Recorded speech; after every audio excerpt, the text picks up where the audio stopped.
Hi viewers, మనం వచ్చేసి పద్య భాగం వచ్చేసి 4వ పాఠము తెలుగు పూలు అనేటువంటిది 8వ తరగతి తమిళనాడు గవర్నమెంట్ది చూస్తున్నాము. నార్ల చిరంజీవి అనేటువంటి ఆయన రచించారు.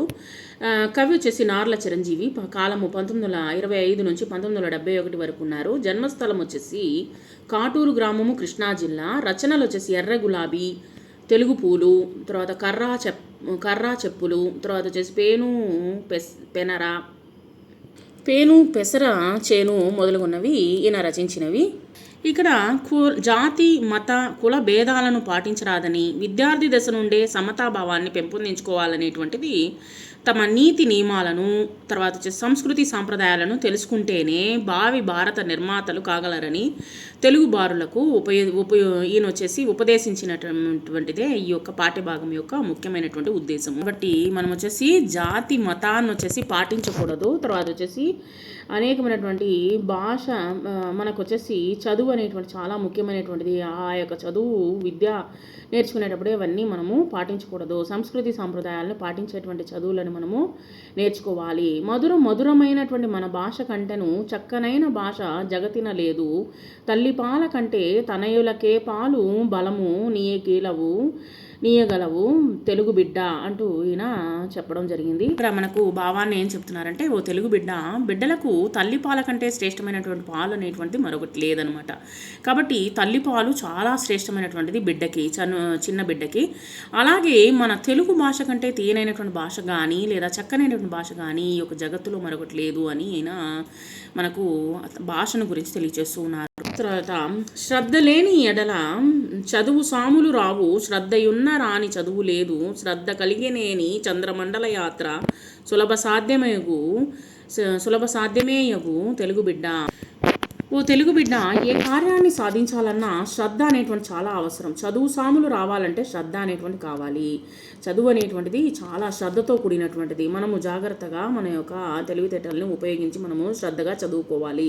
శ్రద్ధ ఉంటే ఎలాంటి పనైనా వచ్చేసి మనము సాధించవచ్చు. తర్వాత వచ్చేసి అలాగే చంద్రమండలంపై కూడా మనం వచ్చేసి కాలు మోపి మన యొక్క అనేకమైనటువంటి అది చంద్రమండలంలో కాలు మోపడం అంటే ఎంత పెద్ద విషయమో వచ్చేసి ఆ యొక్క చంద్రమండలంలో కూడా మనం కాలు మోపవచ్చు. శ్రద్ధగాని ఉన్నట్లయితే దేన్నైనా సాధించగలిగేటువంటి మనకు ఒక ఆత్మాభిమానము, తర్వాత ఆత్మధైర్యం అనేటువంటిది మనకు ఖచ్చితంగా చదువుకోవడం వలన వస్తుంది. ఉన్నవాని చదువు ఊరేగబోవదు, లేనివాని చదువు హీనపడదు, చెరకు వంటి చదువు చేరి తినిన చున్నోట తీపి రసమే చిందు తెలుగు బిడ్డ. ఇక్కడ మనకు చెప్తూ ఉన్నారు, పేదవాడైనా సరే ధనికుడైనా సరే చదువు అనేటువంటిది అందరికీ సమమే. కాబట్టి ఇప్పుడు ఉదాహరణ ఎలాగంటే చెప్తున్నారంటే, చెరకును తిన్నామనుకోండి, ధనవంతుడు తింటే వచ్చేసి తీయగాను లేకపోతే అమృతం మాదిరిగాను, లేదా పేదవాడు తింటే వచ్చేసి చేదుగాను ఉండదనమాట. ఏది చెరుకు. అదేవిధంగా ధనవంతునికి చదువు కావచ్చు లేదా పేదవానికి చదువు కావచ్చు, అంతా సమమే. కాబట్టి చెరుకు రసం వచ్చేసి ఏ విధంగా అయితే ఎవరు కొరికినా తీయగా ఉంటుందో అదే విధంగా వచ్చేసి చదువుకోవడం వలన మనకు తీయనైనటువంటి మంచి విషయాలు అనేటువంటిది తెలుసుకోవచ్చు, జ్ఞానాన్ని అభివృద్ధి చేసుకోవచ్చు. కోట్లు ఖర్చు చేసి గుళ్ళు కట్టింతురు, కూడు లేని వారు గోడు వినరు, పాపమెల్ల చేసి వట్టి పూజలు చేయ ఫలితమేమి గలదు తెలుగు బిడ్డ. చాలామంది పాపాలు చేస్తూ ఉంటారు. చాలామంది తెలుగు బిడ్డ పాపులు కోట్లు ఖర్చు పెట్టి గుళ్ళను కట్టిస్తూ ఉంటారనమాట, గోపురాలు కట్టిస్తూ ఉంటారు. కానీ పేద సాధలకు కూర్చి ఆలోచించరు. పేదవాళ్ళకి ఏమైనా చేద్దాము, పేదవాళ్ళకి వృద్ధాశ్రమాలు కట్టిద్దాము, అనాథాశ్రమాలు కట్టిద్దాము, తర్వాత భోజనాలు పెట్టిద్దాము అనేటువంటిది ఎవరు ఆలోచించరు. పాపిష్టి సొమ్ములతో పూజలు చేసినంత మాత్రాన ఫలితం అనేటువంటి దక్కుతుందా అనేటువంటిది దక్కదు. సో అనేటువంటిది ఈయన చెప్తూ ఉన్నారనమాట.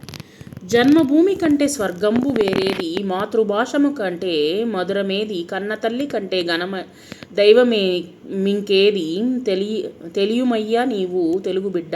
ఓ తెలుగు బిడ్డ, జన్మభూమిని మించినటువంటి స్వర్గము, తల్లి భాష కంటే తీయనైనది, తల్లిని మించినటువంటి మరో దైవము ఈ లోకంలో లేదనేటువంటి విషయాన్ని మనము తెలుసుకోవాలి. అంటే కన్న తల్లిని ప్రేమించినటువంటి వాడు ఇంకా క్రూరమైనటువంటి జంతువు కిందే లెక్క అనమాట. కాబట్టి కన్న తల్లి కావచ్చు లేదా తల్లి భాష కావచ్చు, అటువంటి తల్లిని ప్రేమించడం అనేటువంటిది చాలా ముఖ్యమైనటువంటి ఎటువంటి విషయము? మనకు అర్థాలు పర్యాయ పదాలు ఇచ్చినారు. అర్థాలు వచ్చేసి మధురము తీయదనము, జగతి లోకము, తనయులు కొడుకులు, ఈనపరచు కించపరచు, కట్టించు నిర్మించడము, గోడు బాధ, మాతృభాష అమ్మ ఒడి నుండి నేర్చుకునే భాష, ఘనమైన గొప్పదైన.